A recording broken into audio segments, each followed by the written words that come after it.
It's Will here, coming at you with another video, doing more unboxing. This is the last model of Rubicon I got, so we're going to take a quick look at that. Just like our last few videos here, we're going to go through it, we're going to build it, we're going to take a look what's in the box, we're going to build it, we're going to talk about its rules in bolt action, and about the model itself. So first off, going into this here, let me show you the box, and then we'll actually get into the information I want to talk, which is shabam. So, look at the box here. So this is the Rubicon M4A1 wet rack version. As you can see, like the lack of paneling on the side there is the last Sherman we took a look at in videos here. Ignore the nibs on the side there. Take a look at this. This is again a Rubicon model. The nice thing about Rubicon is it's kind of like until they got like Trex work or whatever it was called, and even then kind of compared to it, it's you can like either or. I find but like I want to say Rubicon is like the Forge world of Warlord games, especially in earlier years, in the sense that Rubicon is that balance, or what I would say a first person's true model, like hobby model. So for somebody who wants to do a display model or a diorama, Rubicon is going to, if you can't get Tamiya for World War II stuff, is going to be your first model kit, just because its value is that it's detailed as a display model, but durable and easy to build as a playable model. And just like the starting here, we have the display that shows you the model, so you don't see my ugly face. We have information about it, the two different versions you can build out of it, and your transfers and other information about it here. Looking at this, it's a great kit. The last few Rubicons I had I liked. This one is seeming to not really like the Tamiya plastic glue that I had, so I recommend using an ABC or whatever it's called, ABC. Let me check. 1 second here. Yeah, ABS plastic cement is what they recommend. But I'm just going to use super glue on big important joints. Some other things I've learned from this as I kind of looked at it. There's parts where you can tell where the cast hull is. That may look like mold lines. Be careful about that. Let's see, that's that. Let's get right into it. I've said my piece.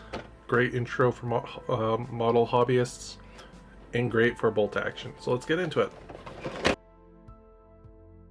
So starting off here, looking at what you get with the kit is, of course, your obligatory manual, which, as you can see, I've already kind of marked because there's the two different versions of this you can make. There's like the later war chassis and the early war chassis.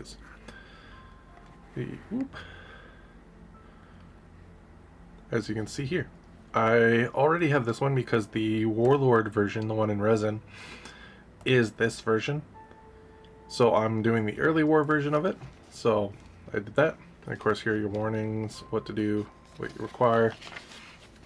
Now, when you do, and this is the part I want to talk about the most on this, just as a warning for those who may not have used Rubicon models before. Rubicon, if you haven't seen my last videos, I'd recommend checking it out. But Rubicon makes models in a sense that it's designed as a base platform, and that they make upgrades like the Calliope for the Sherman, and or the Super Sherman stuff if they ever did it.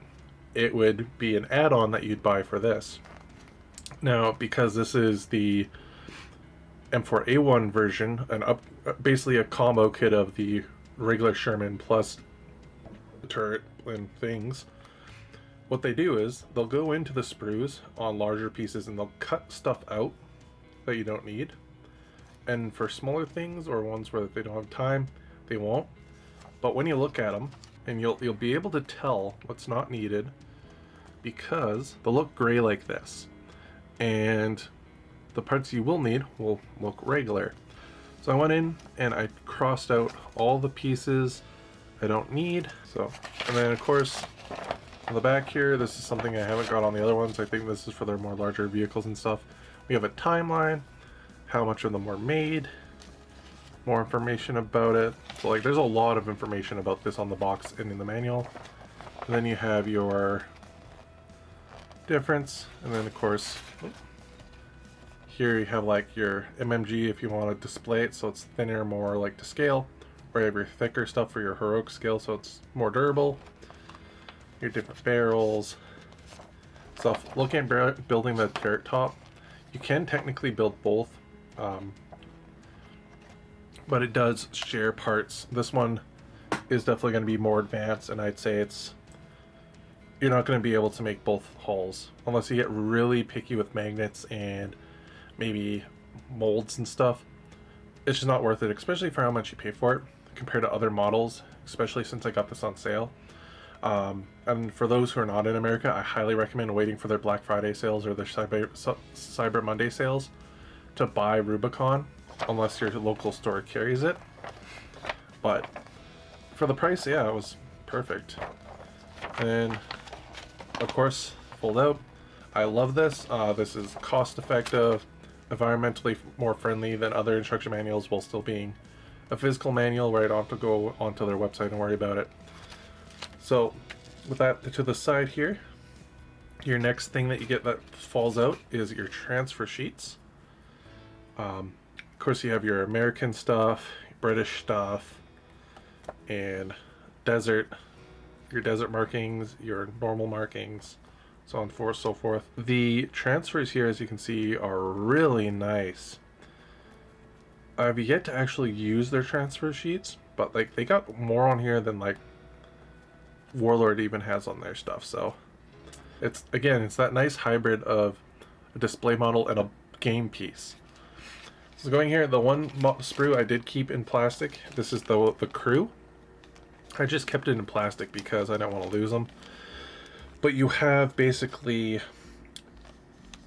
your crew, so you have the British and the American. There's no Russian in this one, though. If you have extra bits from your other models, you probably could kit bash it. But there's a captain. There's like a sergeant with the doors already pre-molded into it, / to help you hold the doors open. You have your other crews that are your drivers plus your helmets and heads and stuff. Really good. I'm trying to remember if any of the Rubicons I recently bought had crew. In my other video, I have it a scale so you can see what they look like. But they're actually pretty decent. I think I like the Warlord stuff a little bit better. But anyways, let's get into it. To the sprues here. Look at the first sprue here. We're going into detail. We have our road wheels. So this stuff is not needed if you're going to be doing the M4A1 version. This is from the regular. This is sprue from the regular, just Sherman kit. But you have your hatches and stuff on here. You have your road wheels, your side stuff for the sand guards, your OG shield guard. So basically 90% of the sprue you can ignore if you're building the M4 version. Then we have the M4 sprue itself. So here's your sort of M4 with the gators, so like basically the extended tracks. We have the different turret hulls. I might just cut this turret out and make a dug-in turret. Some stuff this is, I think, ignored. Oh wait, no, that's your riveting for your transmission cover. Your barrels would go here. Your MMGs, your other bits. Then we have part 2. So you get your other transmission, your road wheels, your hooks, your back, your non-gatored duct, whatever it's called, tracks, your bottom hull, your back. Not too sure what this is. Oh, it's the bottom. It's to basically you put it on top and it stops you from being able to look inside the tank. Your side panels, your backing to these, because they are, if you look at it, hollow. So you can basically do, these are for the normal Sherman. This is the other normal Sherman sprue, which you basically can ignore unless you want to use, it has your road wheels and your stuff.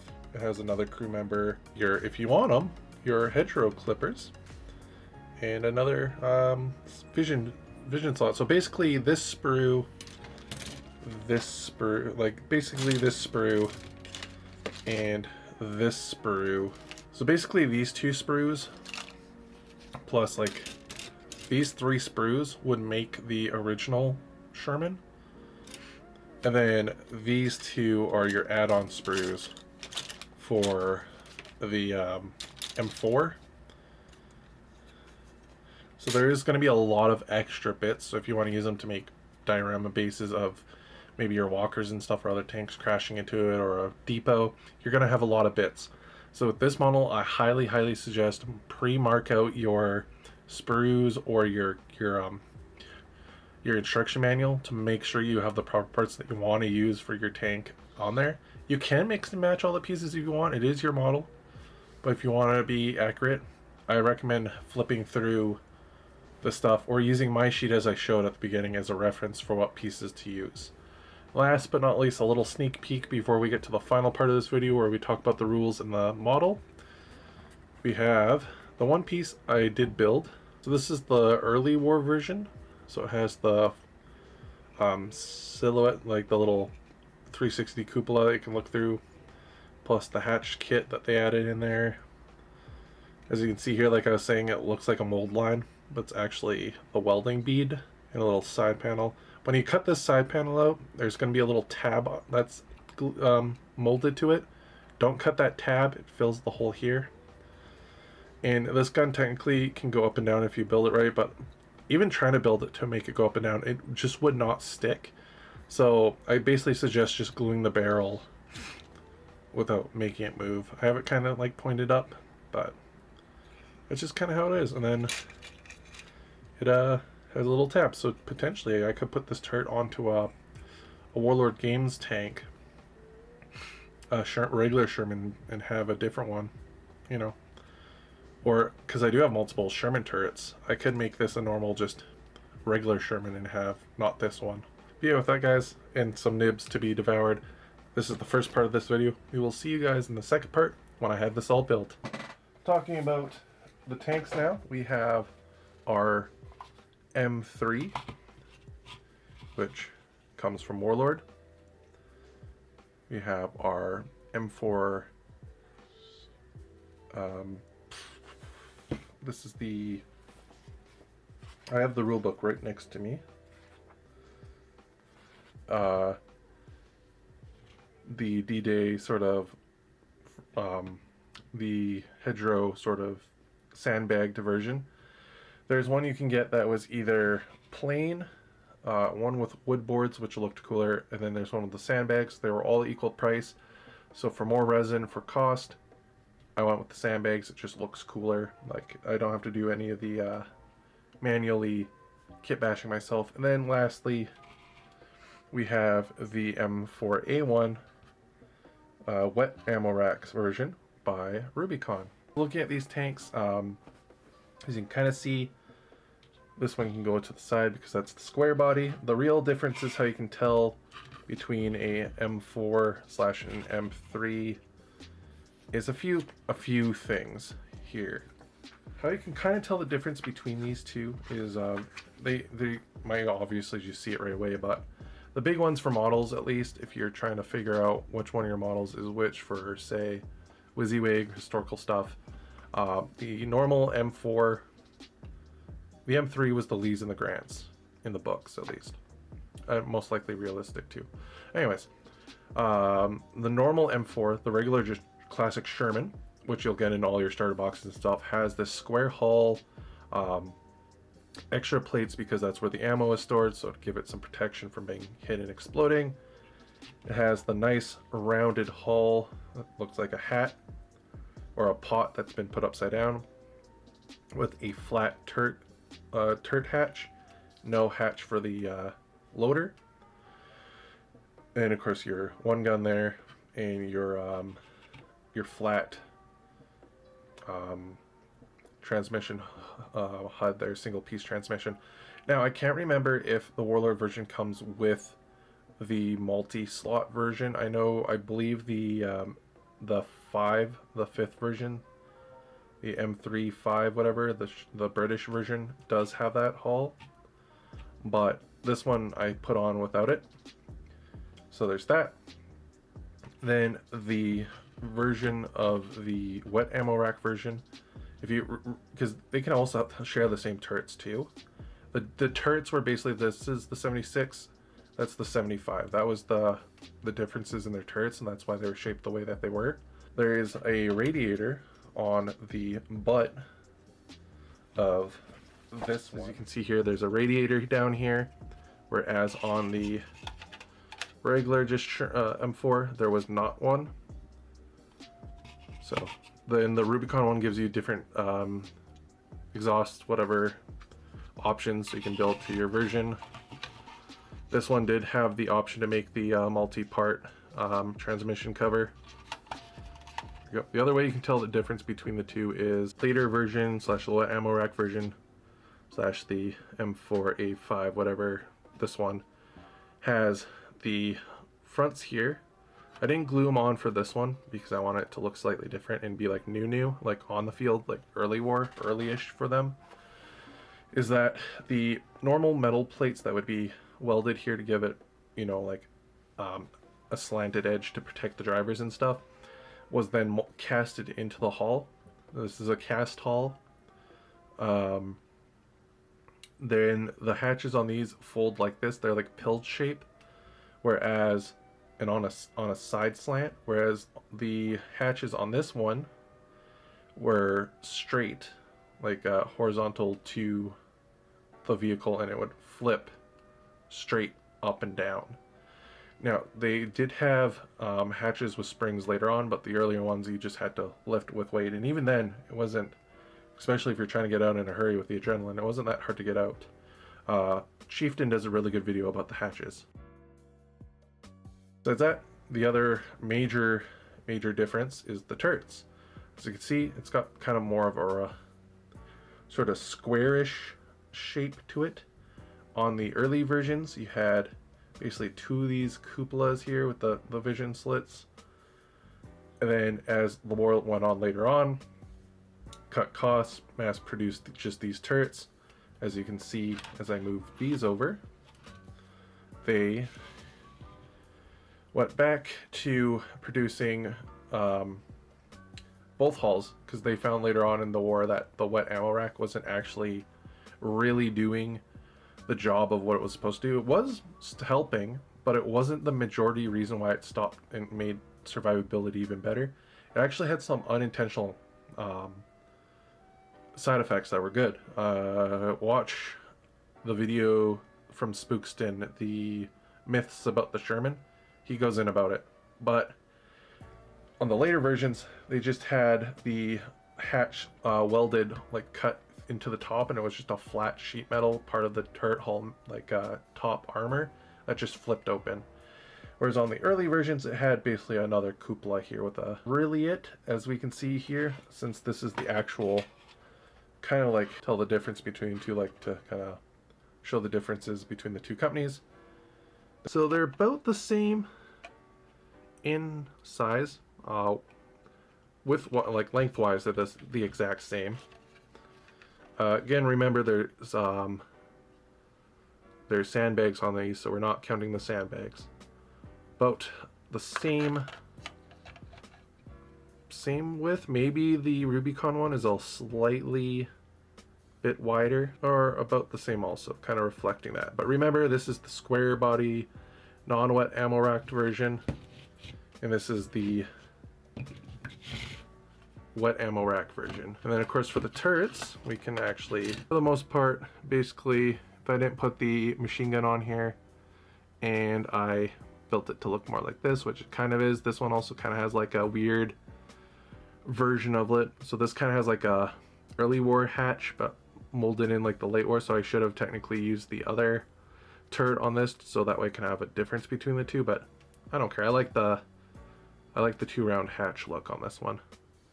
But yeah, these are the early war hatches, and they're about the same size also. Again, this one's I think a little bit wider, and the gun on this one's a little bit longer and sticks out more, whereas this one's more flatter. But again, this is supposed to be the 76 whatever bigger gun version, whereas this is the 76 upped gun M4. Yeah, so I'm gonna put these guys here for you guys can see, get them into vision here. Let us get into actually talking about the rules here before this gets even hotter. For some reason the Looking in here, we have the different versions of it. So we're going to talk about it. So in the American book, this is page 39. I have the book right here. So looking at the Shermans here, we have, starting with the one over here, this is kind of like a baseline, but the Americans get this cool, really special rule where if you take their tanks as veterans, you get the gyro stabilized rule, which basically is like their maneuver and fire for the infantry, which is you don't suffer a penalty for moving and shooting. Again, the Americans are very much like the Space Marines of bolt action if you want to get into playing the game. Is 148 in experience to 232 veteran. Got one gyro stabilized turret with anti-tank gun and MNGs. It's a 9 plus armor. It's medium tank, and just like most American ones, it can get an HMG. Because this is the normal just Sherman, it has easily catches on fire, which is those side panels. It has, because it's an American round, its HE is, instead of being a 2-inch, I think it's like, or a 1-inch, it's like a 2-inch. 2-inch or a 3-inch if you do HE. And then it's got thin sides, just like some of the other Axis tanks. So if you hit it on the side, it has a +1, so a +2 in total. Then we have the one with the sandbags. And the cool thing is the models could theoretically be interchangeable. Looking here, so this is the sandbag version, or the one that I bought, basically, the 76, right? This is the so this is the cast hulled version. So this is the, if I was to, again, use this model with the different turret.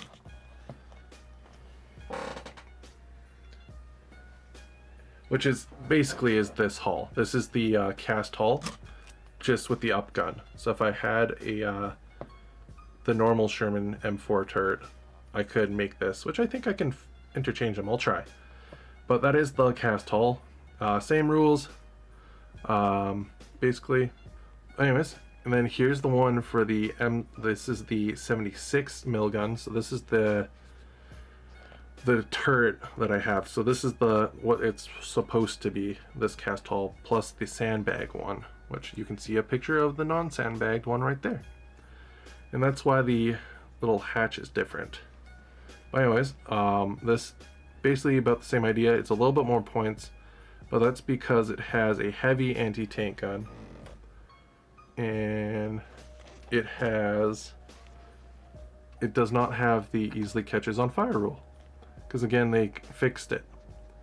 And of course the cutters, they did FAQ it so all your guys can get the cutters.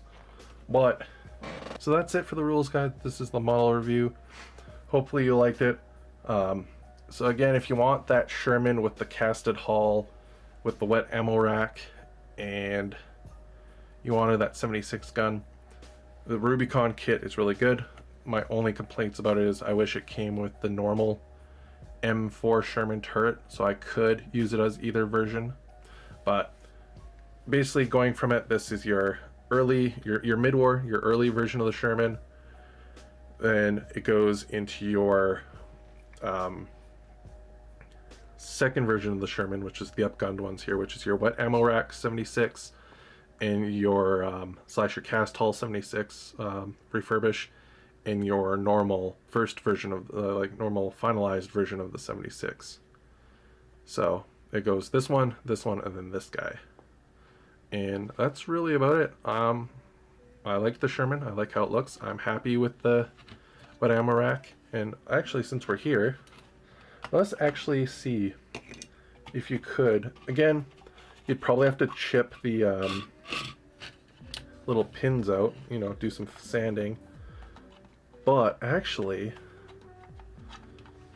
oh no, actually it does fit. Well, look at that. It is a little bit loose, but with some green stuffing and some card, you could. And of course, you know, don't let your opponent just flail around with your models. Yeah, you could. Here we go. So this would be the M3. I guess length also. This would be your like M375 with the, you know, with the cast hull. / wet ammo rack version. And then you could have, yes, it is smaller. But then this would be your 76 normal. But yeah. So that's kind of cool to know that I can do that now, is I can use this turret to use the wet ammo rack upgrade version or cast hull version if I want to do a, you know, an armored platoon. But I probably can buy the turret from Rubicon. Rubicon does sell parts separately, so they probably have one on there. But with that, guys, this has been a the Sherman's, ending here unfocused. But I'm gonna go let the camera cool down, check to make sure if I have the original footage. If I do, I'll have that in front of this instead. If not, I'm sorry that we had to use the footage with the cutoff screws. I save my models. I don't build them right away because I want to film them, because I know I'm excited to build them. Because building is my favorite part of the hobby. I'm not a huge painter. I'm not a huge kit basher. I like building the models. So with that, we will see you guys in the next video. Click the video. Click it. Click the video. You know you want to. Click it.